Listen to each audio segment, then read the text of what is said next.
quizá decir que el título del tema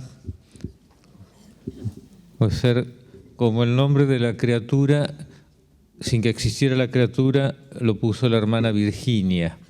Entonces, no sé si después haber elegido el nombre, si hubiera nacido la criatura y lo que vino, va a coincidir. El título es Claves de renovación a partir del Concilio Vaticano II. Si uno va a la expresión de las palabras, claramente se lo reconoce como un momento de renovación, que esto puede considerarse, y lo veremos luego, desde diversas perspectivas, pero en el a partir de significa que se generó todo un dinamismo en el cual, entiendo, nosotros vivimos. Ahora bien, este año es importante tener en cuenta que tenemos dos conmemoraciones.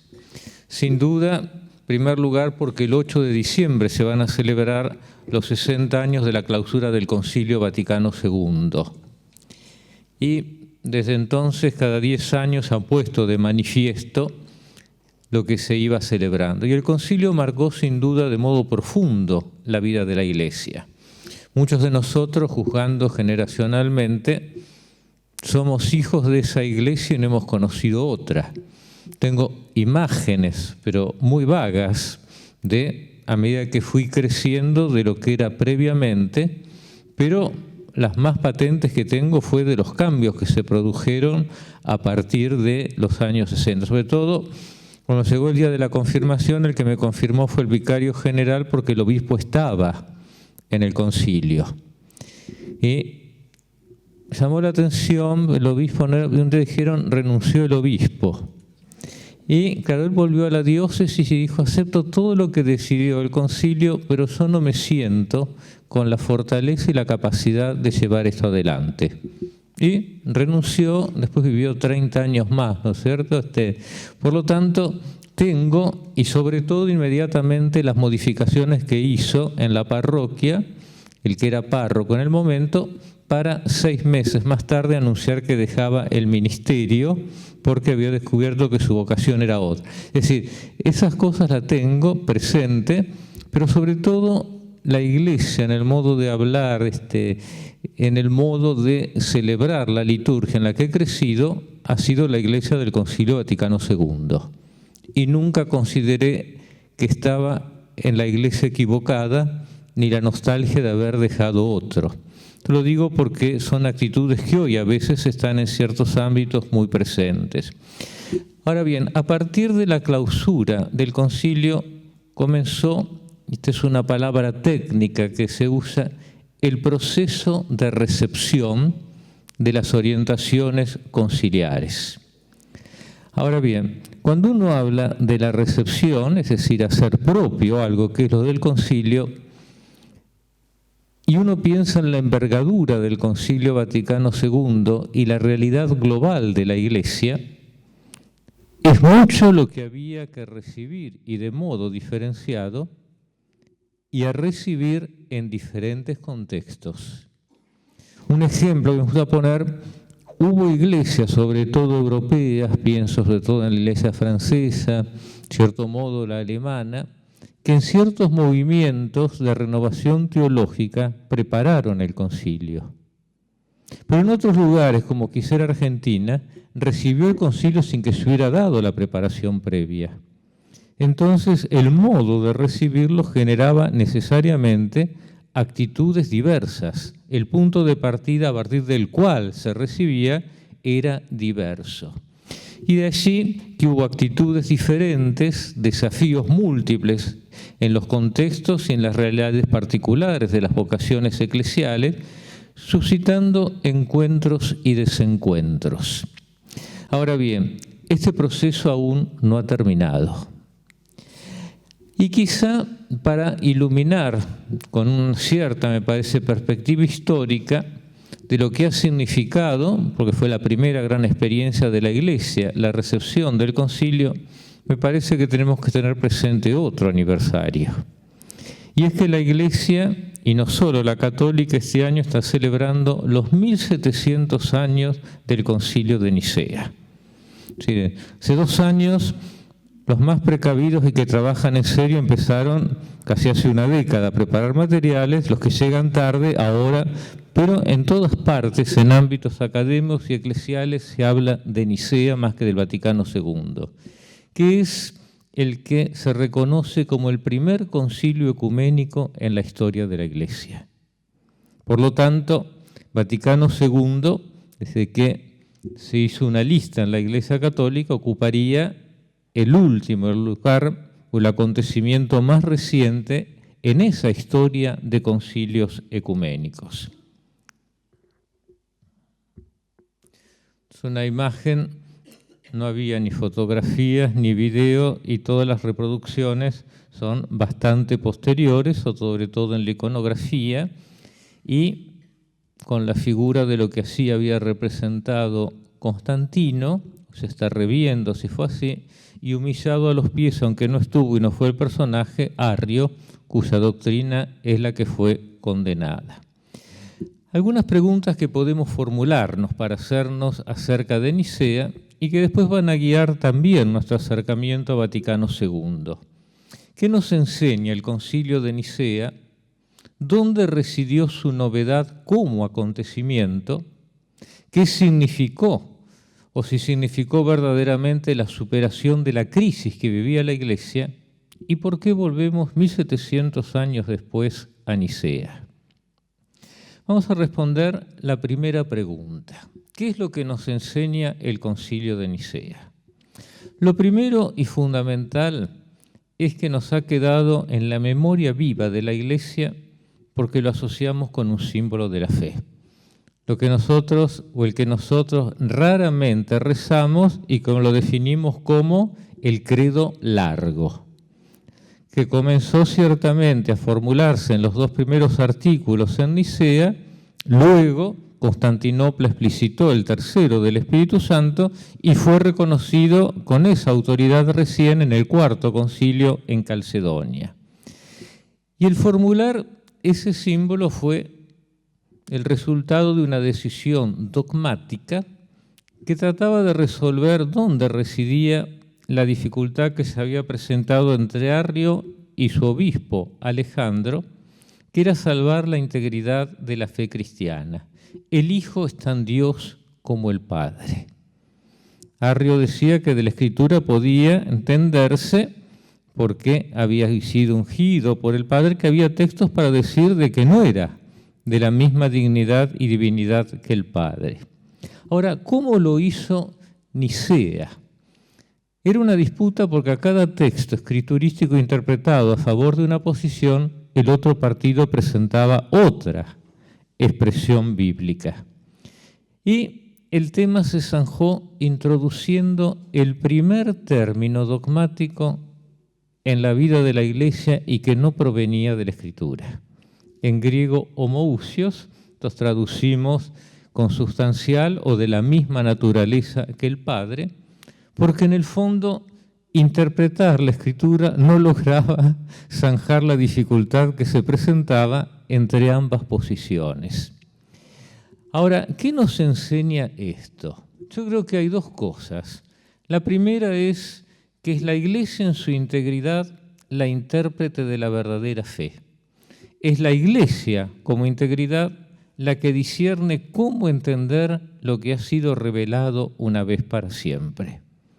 No es la posición, ¿no es cierto?, de Arrio, que se opone a la comunidad, sino que la fe es eclesial y es una instancia que representa a toda la Iglesia la que discierne. Y en segundo lugar, que para ser fieles a los recibidos hay que ser creativos. Porque a veces la simple repetición literal del texto bíblico no garantizaba ya la fidelidad a lo recibido una vez para siempre. La tradición de la Iglesia a partir de entonces se manifiesta como un dinamismo de vida. No es la repetición de un algo recibido y que lo vamos trasladando como un paquete. Por eso la Iglesia interpreta y discierne y tiene la autoridad para interpretar. Después se van a introducir en los concilios siguientes muchos más conceptos teológicos que no provienen de la Escritura, pero que son la interpretación correcta de aquello que se encuentra en la revelación. ¿Dónde residió la novedad de Nicea como acontecimiento? Podemos decir que se trata de un acontecimiento eclesial en el marco del nuevo estatuto de la Iglesia reconocida ahora por el Imperio, que algunos llamaron el giro constantiniano. Entonces la Iglesia había sido un grupo minoritario, a veces clandestino, grandes persecuciones, vivían todavía aquellos que habían sido víctimas de la última persecución, que después de la grande de Diocleciano había sido la de Licinio, que fue derrotado por Constantino, y de pronto la Iglesia se ve reconocida a plena luz. Y no solo eso, sino que de pronto Constantino, tratando de aplicar lo que aplicaba a todas las religiones, se cree con una autoridad especial sobre la Iglesia. Hoy creemos que no lo ha convocado, pero ha decidido trasladar la celebración de este concilio, él presidirlo, facilita la posta imperial para que los obispos se trasladen y de pronto celebra con ellos los 20 años de su reinado en una gran fiesta donde entra hasta Panufio, que era que él había perdido un ojo siendo confesor de la fe en la última persecución. Es decir, en pocos años cambia el lugar de la Iglesia. Y esto va a significar nuevas oportunidades, pero también nuevos riesgos. Nuevos riesgos. La experiencia del siglo XIII había sido, o sea, en algunas iglesias locales, el norte de África, Egipto, que se distinguían culturalmente, de reuniones de obispos. La experiencia localmente estaba dada, pero a partir de ahora se va a hablar, y la expresión viene no de la convocatoria, sino de Eusebio, el primer concilio ecuménico. Ecumene era, en el ámbito griego, la tierra habitada. La primera experiencia más global, aunque no tenemos actas, las listas que hay, Hilario dirá 318 padres porque eran los ayudantes de Abraham, de las listas que llegaron, todas distintas, no pasan los 200, de Occidente estaba solo Ocio, de Persia solo uno, es decir, pero es cierto que ya no era local, sino que hay un sentido más amplio de la realidad eclesial y se encuentra representado. Pero es la primera vez que en textos eclesiales oficiales la Iglesia aparece calificada como católica, que es de acuerdo al todo, una cierta plenitud, que está en la fórmula de fe y en los cánones 8 y 19 aparece calificada como católica. Ya no es la Iglesia local de Alejandría, ¿no? Es la integridad de la Iglesia que formula esta fe y decide esto. Y todo esto como respuesta práctica a un problema sin contar con ninguna formulación técnica que la haya formulado. No había un manual de cómo tenía que ser un concilio ecuménico, de cómo tenían que debatir. La Iglesia respondió como instintivamente en este contexto y se dio una práctica, lo vemos como modelo, entre comillas, de sinodalidad sin que existiera un manual o un documento. Hoy para la Iglesia, si no hay un documento previo que señala cómo hacer las cosas, un GPS, hay desorientación. Esa primera reacción fue, podemos decir, instintiva, usándose normas, pautas que ya venían de aquello que se usaba en ámbito del imperio. Se usa la realidad de instituciones culturales al servicio de la Iglesia. Y esto significó la superación de la crisis. Y depende cómo lo entendamos. Porque si era en el ámbito doctrinal, y eran dos las interpretaciones teológicas, esas permanecieron debatiéndose. De una de ellas, el gran adalid fue Atanasio, pero hubo otras interpretaciones que intentaron conciliar y a la larga fueron 4 partidos que se debatían entre ellos con distintas posiciones. Por eso algunos dicen la crisis fue más grande después de Nicea que antes de lo que era antes, que al principio era un problema local de la Iglesia de Alejandría. Por lo tanto, mayor fragmentación y una mayor irradiación de los problemas. Ahora bien, como nunca antes se pusieron de manifiesto ahora nuevos factores, la búsqueda de hegemonía de algunas iglesias locales sobre otras, los celos de obispos de acuerdo a la importancia, porque ahora la iglesia se va a organizar en la estructura del imperio. Lo que conocemos ahora de organización por dioses, todo viene después de la organización del siglo IV. Y ahora van a aparecer. Y otra cosa, los obispos antes empezaban y terminaban, a veces martirizados, en sus diócesis. Ahora algunos van a pensar, y eso decía Alejandro de Eusebio de Nicomedia, era uno que se arrastraba por las alfombras, que empezó siendo obispo de Berite, lo que hoy es Beirut, logró acercarse a Nicomedia, que era la sede de Constantino, y cuando se fundó Constantinopla, logró que lo nombraran obispo de Constantinopla. Criterios puramente mundanos que empiezan a influir en la realidad de la Iglesia, que empiezan a fundir, congraciarse con el poder temporal. Y sobre todo, ahora que se hace público, se acentúan las diferentes escuelas teológicas y a veces también, entre ellas, ciertas tensiones, disputas. Por eso, si Nicea fue un punto de llegada, va a ser al mismo tiempo un nuevo comienzo. Y esta lógica se va a marcar en la historia de la Iglesia. Cada punto de llegada, bajo cierto respecto, se convierte en un nuevo comienzo. Un poco como Gregorio de Nicea se refería a la vida del cristiano, que el cristiano va de comienzo en comienzos en un camino que lo lleva al fin definitivo. Y es nuestra vida, ¿cierto? Siempre significa que estamos renovando.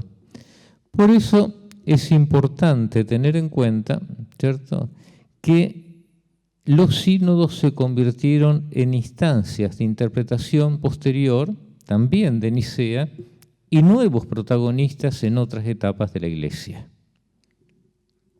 ¿Por qué volver a Nicea? La última pregunta que nos hemos formulado. Porque cada etapa de la historia tiene su sentido en el camino de la Iglesia. Cada etapa tiene su sentido. En medio de los límites humanos ha actuado la providencia de Dios.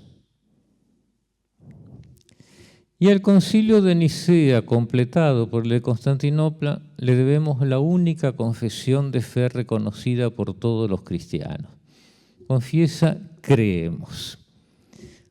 Las traducciones después no lo han respetado, algunas han vuelto, porque a diferencia de los credos bautismales que están en primera persona de singular, porque es la persona que confiesa su fe, el bautismo es de adulto, que es bautizado, los obispos en Nicea confesaban la fe de su iglesia, pero no estaban redactando un nuevo símbolo bautismal.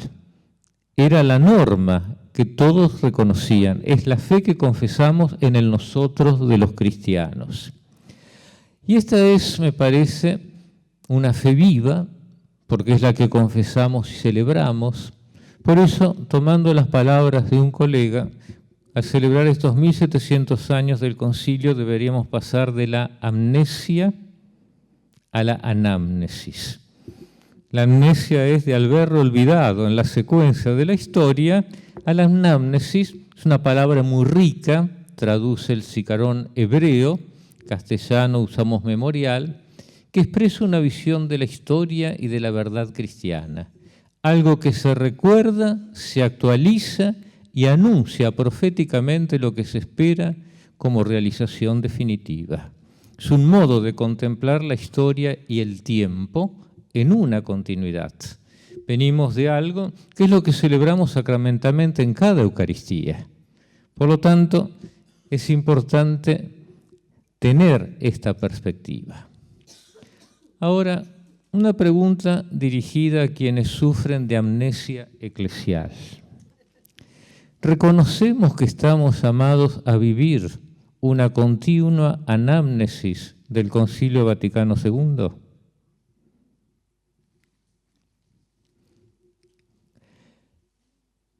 Ahora, para releer las claves de renovación del concilio, es necesario hacer memoria, actualizar y afirmar un horizonte de esperanza.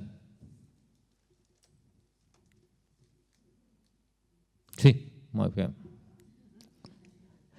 Ahora, podemos formularnos las mismas preguntas o semejantes que hacíamos respecto a Nicea, respecto al Concilio Vaticano II. ¿Qué nos ha enseñado el Concilio? Y ahí quedó un D que no tendría que ir, Vaticano II.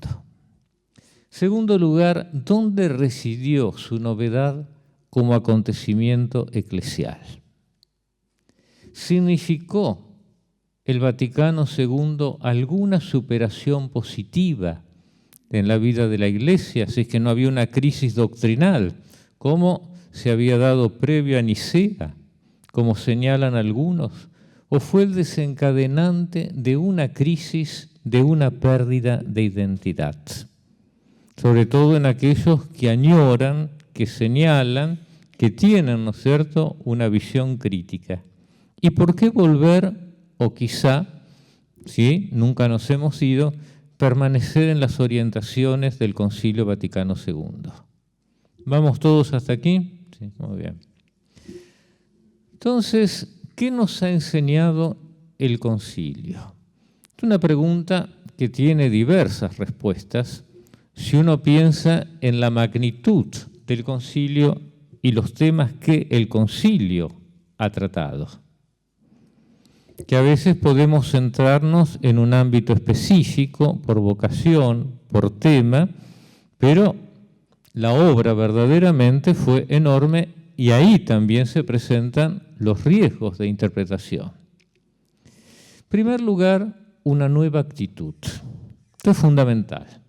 La intención de Juan 23 fue la de un ayornamiento, una palabra tomada del italiano, una puesta al día de la Iglesia que la hiciera capaz de entablar el diálogo con el mundo contemporáneo y tender lazos en vista de la unidad de los cristianos. Ustedes saben, hay cosas graciosas porque de pronto, ¿no es cierto?, alguien declara algo y a los 2 días queda totalmente con alguna declaración o acontecimiento desubicado. Era un gran baluarte en la iglesia italiana, incluso después figuraba como un posible papable cuando murió Juan XXIII, el cardenal Giuseppe Sidi, que era el arzobispo de Génova. Y le hicieron en el Avvenire una entrevista 3 días antes de comenzar el concilio. Y entonces le preguntaron, ¿qué espera? ¿Qué va a suceder en el concilio? Y él dijo, y como en todos los concilios ecuménicos de la historia, va a condenar los errores del mundo moderno. 3 días después, cuando Juan XXIII inaugura el concilio, dice, no será un concilio de condena, sino un concilio positivo que hable. Pero es más, en algún momento y más espontáneo, Juan XXIII decía, cuando me hicieron llegar algunos de los textos preparatorios, en uno de ellos me di 18 centímetros de condenas. Ni una palabra positiva, ninguna afirmación, es decir, una actitud diferente.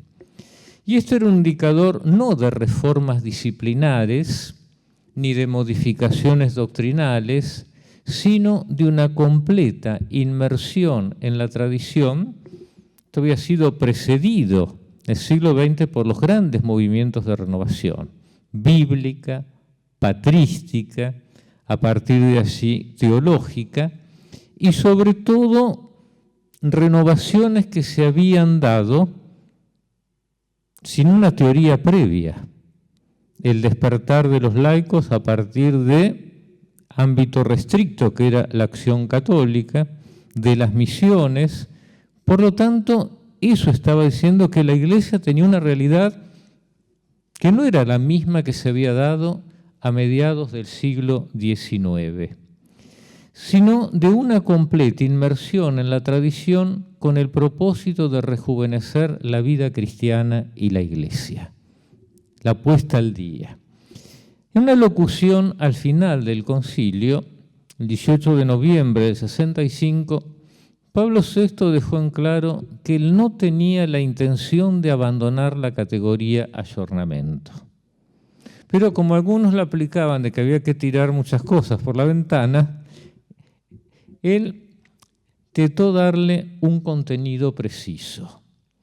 Y así decía, Juan 23 no quería ciertamente atribuir a esta programática palabra el significado que al culto intenta darle, como si ella considerada en relativizar según el espíritu del mundo todas las cosas de la Iglesia, dogmas, leyes, estructuras, tradiciones, siendo así que estuvo en él tan vivo y firme el sentido de la estabilidad doctrinal y estructural de la Iglesia que lo constituyó en eje de su pensamiento y de su obra.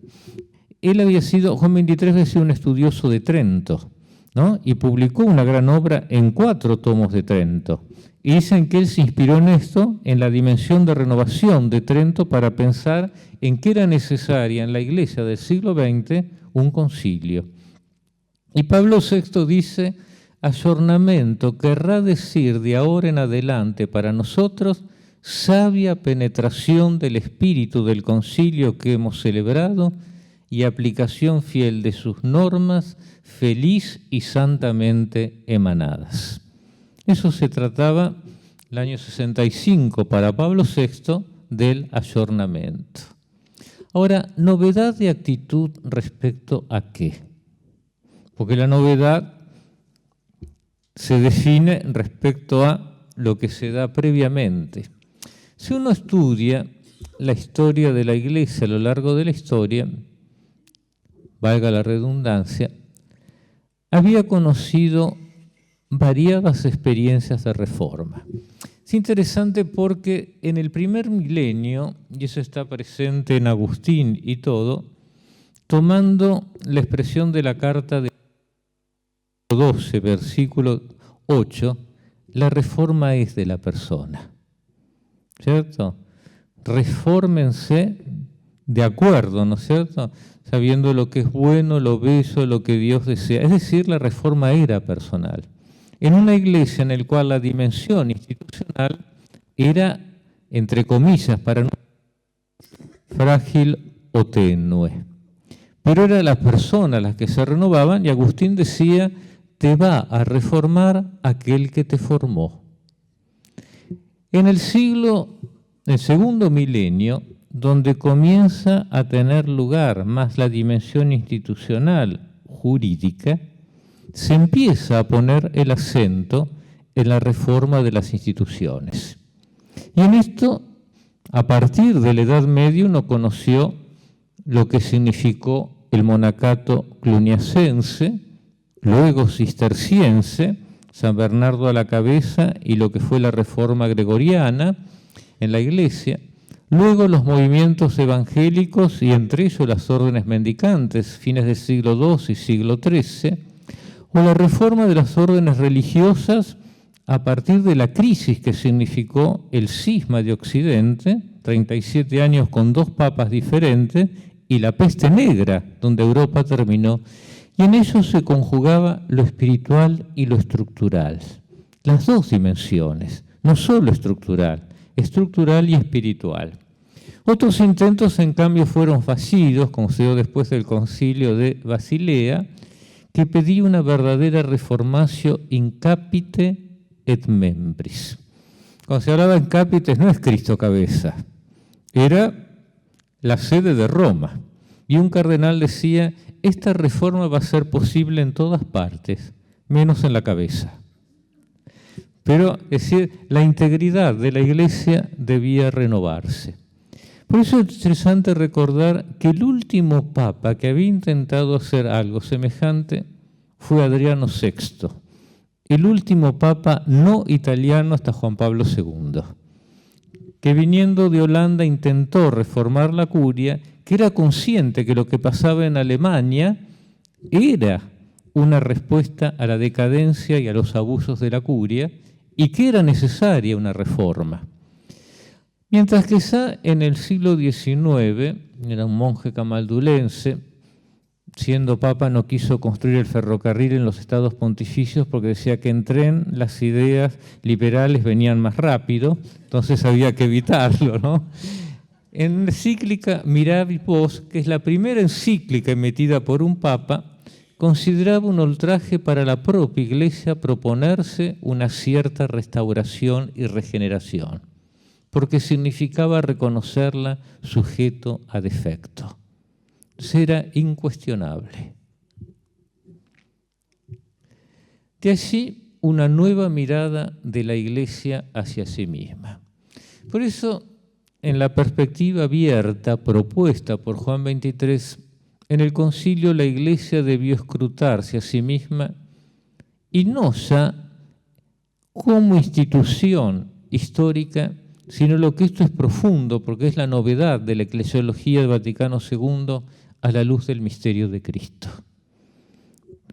De hecho, la Constitución sobre la Iglesia es Lumen Gentium, que no es la Iglesia, es Cristo, pero la Iglesia en su rostro debía transparentar más nítidamente esa imagen de Cristo. Por lo tanto, la Iglesia se contempla en primer lugar en su dependencia total respecto a Cristo, de la cual, dice, está llamado a ser en la historia como un sacramento, es decir, signo e instrumento. Y de hecho fue el primer concilio cuyo tema ha sido la Iglesia. Nunca antes se han tratado aspectos. Vaticano I quedó inconcluso, trató solo del Romano Pontífice.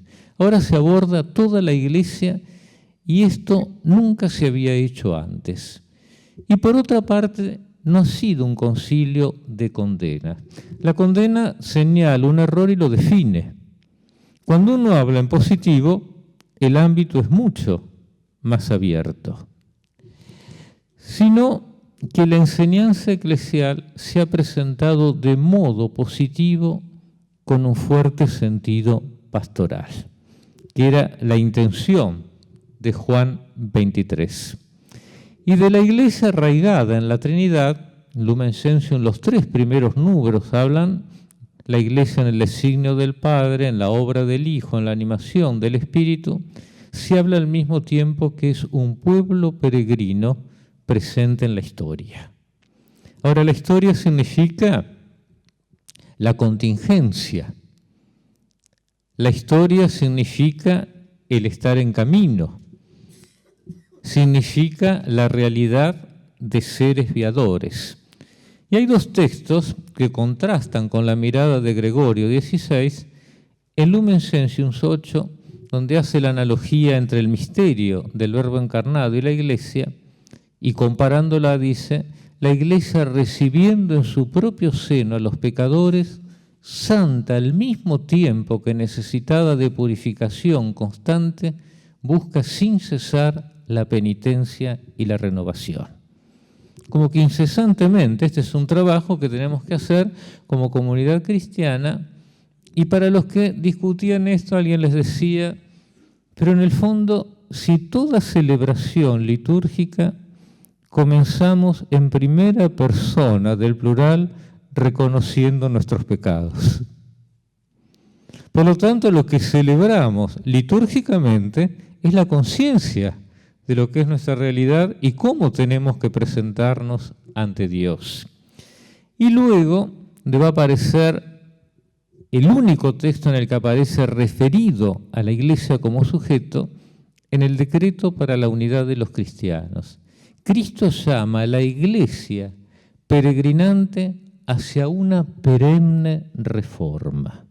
No quisieron usar la expresión Ecclesia semper reformanda, que algunos atribuyen, pero no viene de él, es más tarde de Lutero, sino de ámbito más bien calvinista, pero hacia una perenne reforma de que la Iglesia misma, en cuanto a institución humana y terrena, tiene siempre necesidad, hasta el punto de que si algunas cosas fueran menos cuidadosamente observadas, bien por circunstancias especiales, bien por costumbres o por disciplina eclesiástica, o también por formas de exponer la doctrina que debe cuidadosamente distinguirse desde el mismo depósito de la fe, se restauren en el tiempo oportuno, recta y debidamente. Por lo tanto, la necesidad de renovación y reforma es algo que responde a la misma naturaleza de la Iglesia. Lo explica esto su realidad en la dimensión histórica y humana. Los escolásticos dirían, es la causa material de la Iglesia, que somos nosotros. No es en los principios formales, no es en la fe, no es en la vida de la gracia, no es en los sacramentos, sino en esta realidad humana que es la congregación de los fieles. Segundo lugar, el concilio, además de una actitud, nos ha dejado un cuerpo de enseñanza. Como título de las fruto de esas 4 sesiones, las enseñanzas se han cristalizado en los 16 documentos que, de acuerdo a la categoría que le ha dado el concilio, en primer lugar podemos pensar en las 4 constituciones, las 2 que fueron definidas como dogmáticas, uno sobre la Iglesia, aprobada al final de la 3ª sesión, la otra sobre la revelación Dei Verbum en la última sesión, y 2 pastorales, una sobre la liturgia, que fue aprobada en la 2ª, y la otra sobre la Iglesia en el mundo contemporáneo, también aprobada al final del concilio. Quizás hay que decir algo respecto a esto. Cuando las comisiones preconciliares, que fueron muy controladas desde los que tenían la dirección de Roma, por ejemplo, el secretario de la comisión teológica, que era el padre Tromp, ¿no? Pero presidía el cardenal Ottaviani, y fueron a los episcopados, todos esos textos recibieron grandes críticas. El único, quizá porque venía un trabajo previo y ya en el pontificado de Pío XII, primero en Mediator Dei, después en la reforma de la liturgia, por ejemplo, la introducción del tridio litúrgico, pascual, había cambios. El que no recibió crítica fue el esquema sobre la liturgia. Y eso hizo que en el concilio inmediatamente la mirada fuera más positiva y pudiera ser aprobada en la 2ª sesión. Los otros recibieron tantas críticas, pero sobre todo el primer debate que fue decisivo en el aula fue cuando rechazaron el esquema sobre la revelación. Y después, en los debates, se dio cuenta Juan XXIII que había que retirar el tema de la Iglesia porque se venía algo semejante, y algunos dicen cuando se retiró o cuando no se rechazó el esquema de la revelación, ahí el concilio comenzó a ser verdaderamente de los obispos. Y en el diario que llevaba del concilio, muy breve, Ratzinger dice: se ha manifestado claramente la intención ahora del episcopado universal. La pregunta es, ¿se han manifestado en lo que no quieren? ¿Qué va a pasar cuando haya que dar el paso a lo que se quiere?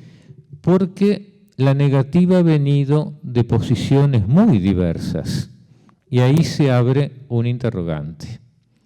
Y finalmente el tema de la Constitución sobre la Iglesia en el mundo contemporáneo, eso fue gestado en el mismo concilio, no estaba previsto. Pero también hubo 3 esquemas, finalmente primó el que se hizo desde París, en el esquema que tenía, y cuando fue presentado antes de la última sesión, con la opinión de Rahner, de Ratzinger, los obispos alemanes se opusieron. Veían un esquema demasiado tomista y no entraba en sentido agustiniano la realidad del pecado, la importancia, y que no estaba maduro para ser aprobado. Hasta el final se opusieron, decía que no se podía aprobar el texto y que había que dejarlo, que después la Santa Sede hiciera lo que quisiera. Pero, y finalmente sí, el de revelación se va mucho más y quizá es el que permite interpretar toda la lógica con la cual los padres conciliares leyeron los demás temas.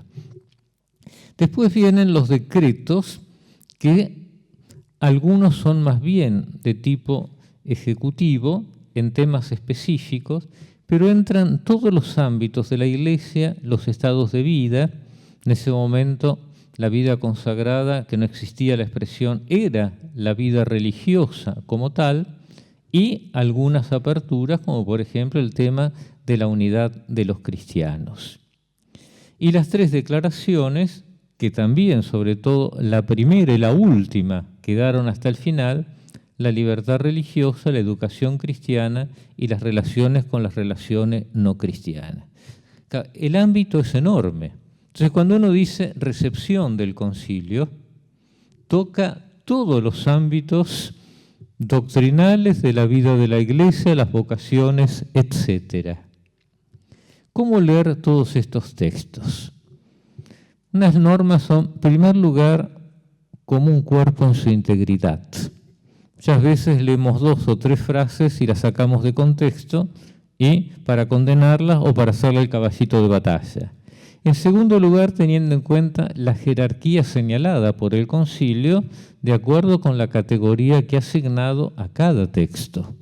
Los decretos tenemos que leerla sobre el fundamento de lo que está expresado, por ejemplo, en las constituciones. Tercer lugar, ante dudas, quizá para los más estudiosos, remitirse a las actas conciliares. Porque así está, ¿por qué se optó por esto? Se dejó de lado lo otro. Es decir, no leer el texto como si fuera algo que vino hecho desde el cielo. Hay que explicar. Y hay ciertas interpretaciones que no encuentran fundamento en las actas.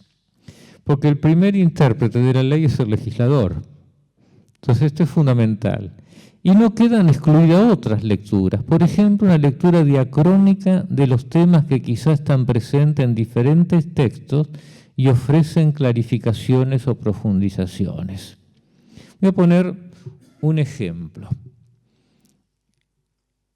Lumen Gentium comienza con la Iglesia en el misterio de la Trinidad. Son 3 números. Ahora, el concilio preparaba entre los decretos un decreto sobre las misiones. Y el decreto era eminentemente y casi totalmente práctico, porque Propaganda Fidei gestionaba todas las iglesias que estaban consideradas de misión, nombramiento de obispos, y se trataba de eso. Cuando elaboraron un decreto y que lo presentaban en el aula y que ya había muchas críticas al respecto, en esas cosas que son casualidades no muy favorables, fue la única sesión del concilio que presidió Pablo VI. Y él, sé que hay muchas críticas, pero eso, y le dio el apoyo total. Cuando pasó al debate, lo demolieron. Entre ellos, el general de los Berbitas dijo: hemos puesto, ¿cómo es la expresión? A parir a los montes y ha salido un mísero ratón. Entonces, no fue aprobado el texto y hubo que reelaborarlo, y en la reelaboración se hizo una comisión especial de teólogos, y en el diario Congar pone: el primer capítulo de Adyentes del primer al último número es de mi mano, con algún aporte de Ratzinger. Bueno, ese texto es que pasa de las misiones a la misión de la Iglesia, es el que tiene la teología trinitaria más desarrollada, porque supone ya la eclesiología y el desarrollo del Lumen Gentium y está pensado en otro horizonte. Entonces es interesante ver cómo se profundizó en esa cosa. Y es un texto bellísimo y de una gran solidez y de una gran coherencia. O alguna lectura teológica, por ejemplo, Teobald dice que todo debería leerse a la luz del tema de la revelación, porque significa comprender, ¿no es cierto?, cómo actúa y se revela Dios, pero además porque es donde llegó la madurez del pensamiento conciliar al final, que permite entonces reinterpretar desde lo más desarrollado aquello que se fue desplegando en el tiempo. Ahora, ¿dónde residió la novedad del concilio como acontecimiento eclesial? Acá no como enseñanza, sino como acontecimiento, ¿no? Algunas caracterizaciones que han abordado, antes de hacer leía que según de Gaulle había sido el acontecimiento más importante del siglo XX. Una de las preocupaciones de Juan XXIII era cómo ayudar a la Iglesia a percibir cómo situarse ante el mundo moderno. En esta perspectiva, Chenier decía que significaba el fin de la era constantiniana. Lo que se había establecido y que había marcado la historia, e incluso la Reforma Protestante se estableció en el mismo modelo. Ahora, en la relación de la Iglesia con el mundo se abría un nuevo horizonte, porque además el mundo era más global y más ancho que aquel que había nacido en el Mediterráneo. Alberigo, en cambio, hablaba de que era el fin del tridentinismo. No es un concilio para condenar errores. Decía, ha pasado del bastón de la dureza a la actitud de la misericordia. Por lo tanto, lo que había caracterizado a la Iglesia se había cambiado. O Rahner hablaba de una Weltkirche. Literalmente sería una iglesia mundial, acá no lo entendemos nosotros. La expresión sería como una comunidad global, inclusiva, adoptada a la diversidad de culturas y contextos. Ahora estaba, luego del proceso de descolonización y de las nuevas iglesias, estaban representados todos los continentes. No era solamente una iglesia noroccidental. Es un acontecimiento. Ahora bien, si uno tiene más en cuenta la conciencia que la iglesia adquirió de sí misma, prefiero una expresión más tardía de Tilliard, texto que se lo publicaron después de su muerte.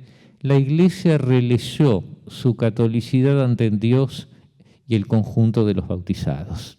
Teológicamente, volvió a pensar propiamente en lo que era realizar la catolicidad de la Iglesia. Por lo tanto, podemos decir que uno de los espacios abiertos es que a partir del concilio la Iglesia está en trabajo de catolicidad. En trabajo de catolicidad. Sin duda, y lo confesamos en la fe, la Iglesia es católica, pero si esas propiedades de la Iglesia se identifican, ¿no es cierto?, con el misterio más profundo, son una realidad ya dada, siempre están llamadas a realizarse más plenamente. Siempre están llamadas a realizarse. Y en ese caso la catolicidad se refiere a la plenitud de la Iglesia, sobre todo porque está llamada a realizarse, a integrarse con la plenitud de aquello que es humano. Ahora, cuando uno piensa la plenitud de lo que es humano, no es solo en espacios geográficos, es en culturas, en realidades humanas cada vez más diversificadas, ¿no? Una expresión que encontré unos años, esta es una mirada inteligente. Y alguien decía, se teme al secularismo. Pero en el fondo, de parte de la Iglesia, el secularismo ha sido un intento o una posibilidad de inculturación fallida.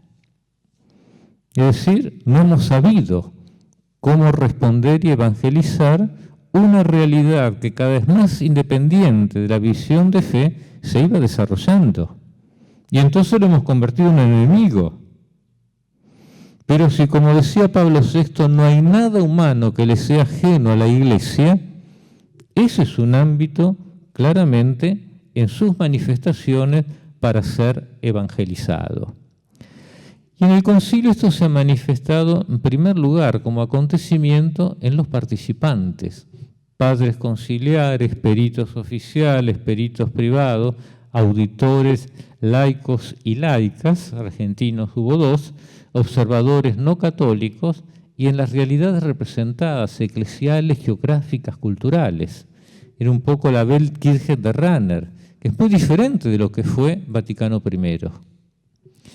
Los procesos de discernimiento que por el intercambio llevaron a profundizar en los temas propuestos o incluso a tratar otros que no habían sido propuestos. Hemos hablado de la relación de la Iglesia con el mundo contemporáneo.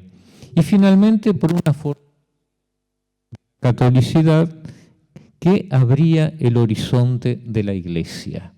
De acuerdo al concilio, esto aparece en primer lugar en Lumen Gentium 13, la catolicidad tiene su fuente en la Trinidad, reúne la universalidad de razas, naciones y culturas, se realiza comunidad en la diversidad tanto de los miembros de la Iglesia como de iglesias locales de cara a la Iglesia en su conjunto, y es algo que abarca a toda la humanidad.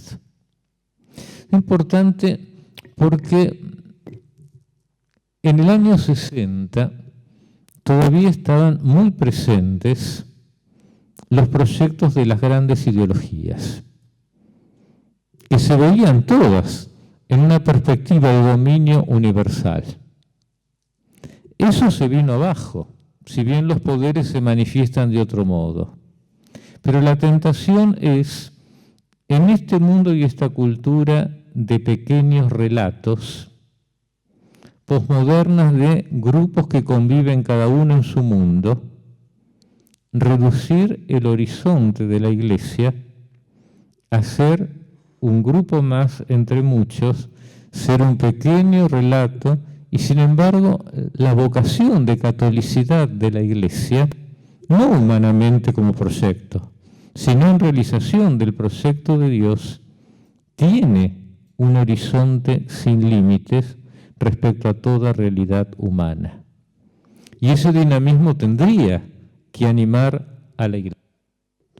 De aquí que la referencia al final a todos los hombres lleva a considerar las distintas categorías de personas. En primer lugar, los fieles católicos, los otros cristianos, los no cristianos.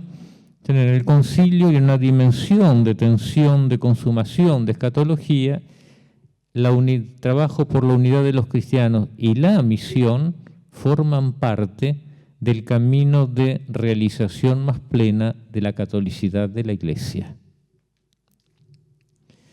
¿Significó el Concilio Vaticano alguna superación positiva en la vida de la Iglesia? ¿O fue el desencadenante? El padre Congar, en una entrevista que le habían hecho en los años 80, dice: para aquel que era perspicaz, en los años 50 se daba cuenta ya que había algo que ya no se podía sostener. Dicen que Pío XII decía: yo voy a ser el último en mantener todo. Y en cierto sentido tenía razón, no como lo pensaba él. Lo que quizá hizo el concilio es que se pusiera todo de manifiesto y que algunos procesos se precipitaran. Pero el que leía la historia y veía, podía percibir esa situación. Ahora bien, la lectura de la misma realidad, el concilio, y el riesgo que se puede dar de las interpretaciones dialécticas. Nosotros leemos un texto, interpretamos un acontecimiento, pero además el texto puede llegar a leernos a nosotros y a un acontecimiento a interpretarnos a nosotros. Nos revelamos como somos, a veces cómo leemos lo que proyectamos en el texto y cómo interpretamos un acontecimiento. Y esto explica en gran parte las dialécticas suscitadas en tiempos postconciliares, tanto en la lectura de los textos como del acontecimiento. El concilio como acontecimiento opuesto al concilio como su enseñanza. O el sentido pastoral, sobre todo en que los desvirtúan, incluso con la intención de subestimar la enseñanza, el contenido doctrinal del concilio, u oponer el espíritu del concilio a su letra, sobre todo en el juego de las posibles interpretaciones posteriores. Y también el concilio como hecho histórico puntual a partir del cual jugar la pertinencia o no de las interpretaciones. ¿Quién en el fondo es el que tiene la justa lo que fue el concilio para decir que lo que viene después es en fidelidad o lo traiciona? Se puede dar y se ha dado esto en la impresionante bibliografía que hemos tenido desde entonces. A 20 años del concilio, el sínodo extraordinario del 85, para evaluar el camino recorrido, señaló 5 principios a tener en cuenta. Uno lo hemos mencionado previamente: el principio de la totalidad e integridad de los documentos doctrinales, conciliares. Segundo, el principio de la unidad entre lo pastoral y lo doctrinal. Porque la Iglesia no sienta doctrina como una escuela de teología o como una especulación, sino porque está ordenada a su ministerio y su servicio.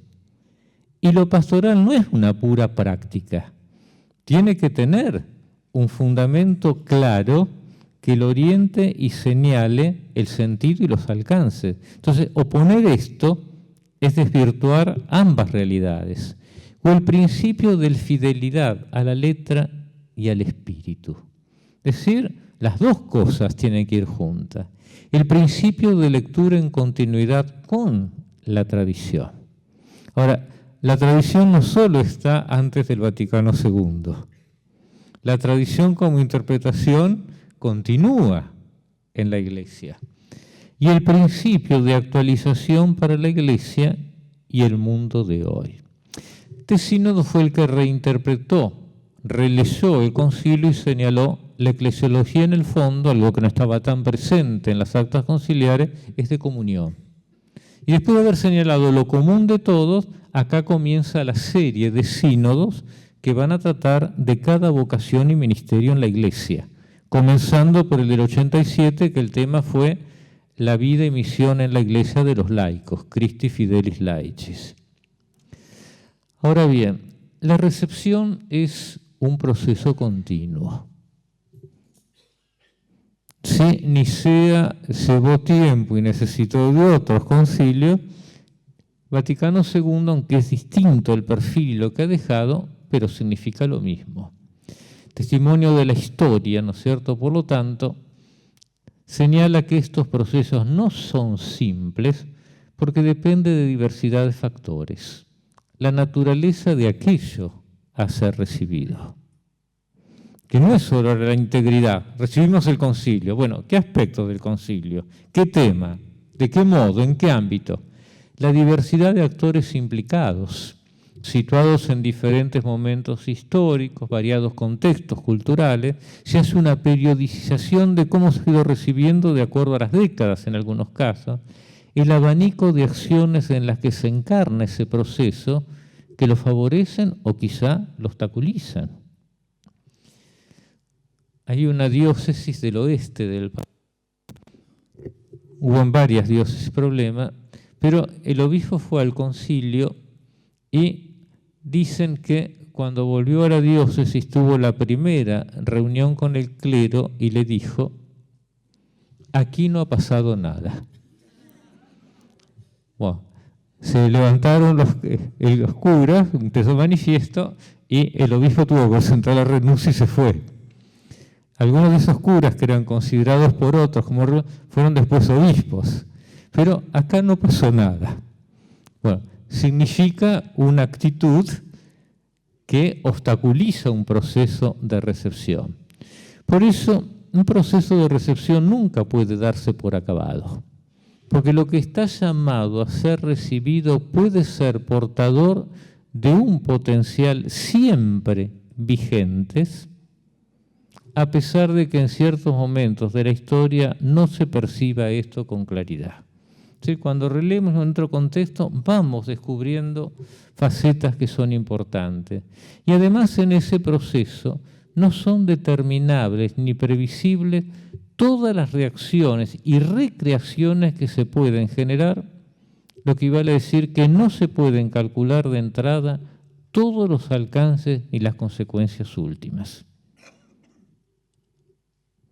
Y si el que actúa es Dios y el Espíritu, menos todavía, ¿no? Por eso hay una caracterización, este es de los años 80, del cardenal Willebrand, que me parece muy gráfica de todo lo que implica un proceso de recepción. Es el pueblo de Dios, en su realidad diferenciada, guiada por el Espíritu Santo, que reconoce y acepta nuevas comprensiones, nuevos testimonios de la verdad y de sus formas de expresión, porque considera que estos corresponden a la tradición apostólica y al sensus fidelium de la Iglesia. El reconocimiento de sus elementos como parte auténtica de la apostolicidad y de la catolicidad permite aceptarlos e incluirlos en la fe viva de la Iglesia. En su forma plena, la recepción comprende la doctrina oficial, su proclamación, la liturgia y la vida espiritual y moral de los fieles, como también la teología, en tanto que reflexión sistemática sobre esta compleja realidad. Por eso la recepción envuelve el querigma, es decir, el anuncio, la didagé, es decir, la enseñanza, y la praxis pietatis, celebrada y vivida en la vida de los cristianos.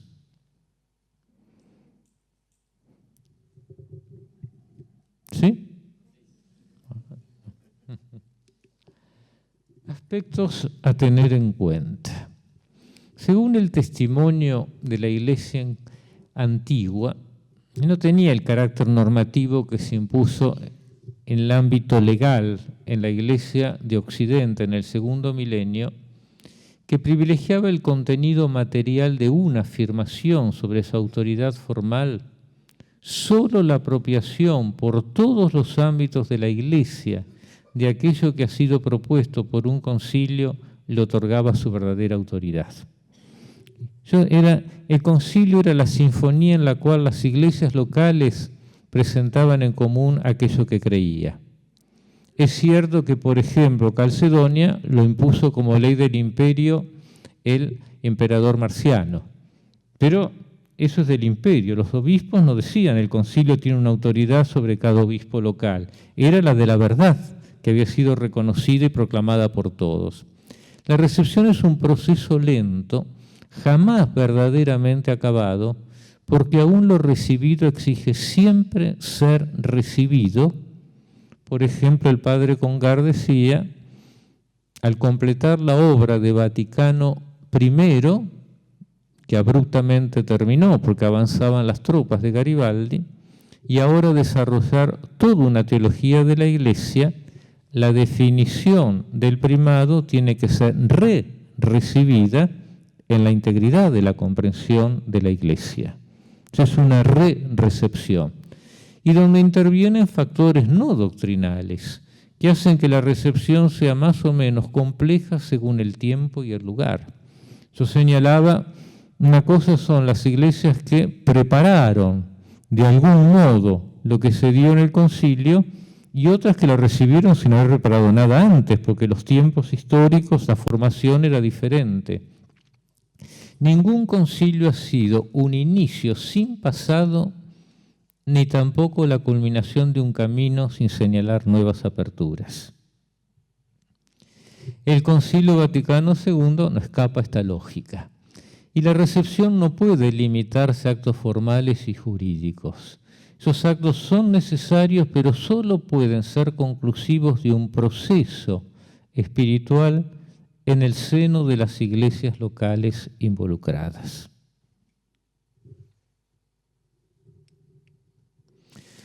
Lo que acabamos de señalar pone en evidencia que la recepción implica una eclesiología.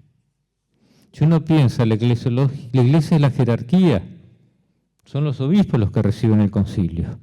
Si pensamos, la iglesia somos el nosotros de todos los cristianos, bajo cierto respeto estamos todos implicados. Y una práctica eclesial. Y esas prácticas nacen de una eclesiología de comunión que incluye una teología de las iglesias locales, una comprensión de la autoridad y un sentido profundo de la sinodalidad, y exige también una disponibilidad a la transformación de las mentalidades y a la conversión de las identidades tal como se ha visto configuradas tradicionalmente. Hay padre dictino que murió el padre Manuel Land, que interpretando eso que decía Juan Pablo II de Tunnuntzin, dice: en la enseñanza del concilio hay un círculo hermenéutico entre conversión, renovación y reforma. Y yo pensando en la realidad, pensaba, esto es verdad. Porque si llamamos una conversión personal de cada uno de los miembros, eso tiene que redundar en una renovación de la vida comunitaria.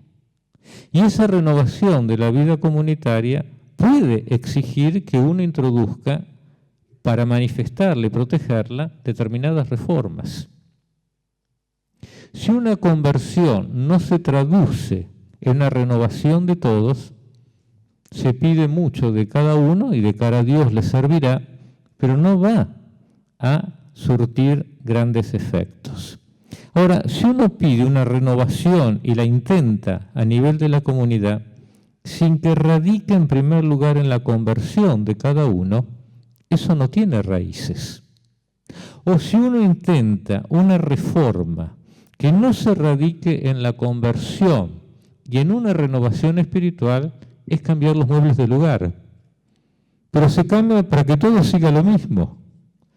Entonces, estas tres dimensiones son fundamentales para que esos movimientos sean verdaderamente de rejuvenecer en la fidelidad la identidad más profunda de la Iglesia. Y como he señalado hace un momento, los concilios han sido siempre una conclusión y al mismo tiempo un punto de partida. Una conclusión breve y luego vendrá una pregunta como tarea que no intenta anular las preguntas que ya les pusieron en el librito para trabajar las tardes.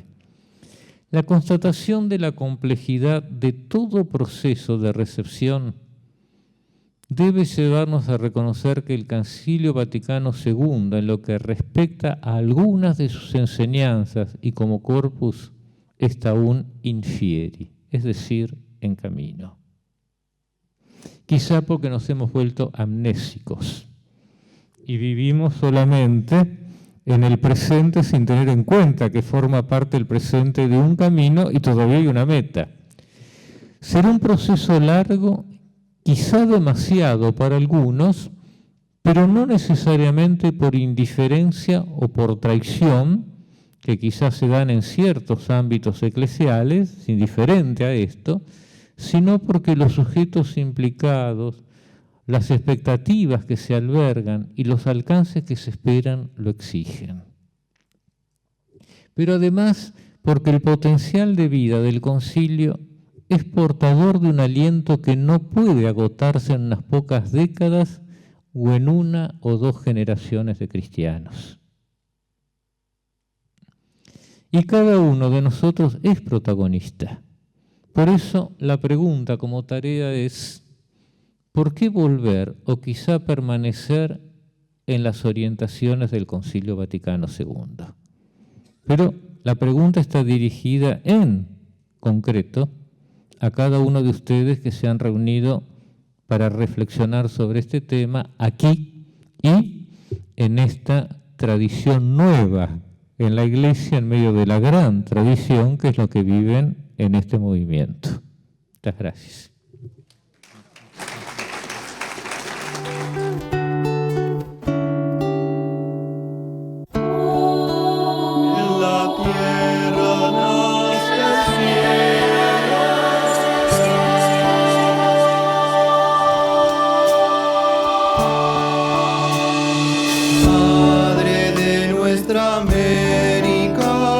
Dulce es tu rostro moreno, vivo evangelio del pueblo que hoy te viene cantando. cantando.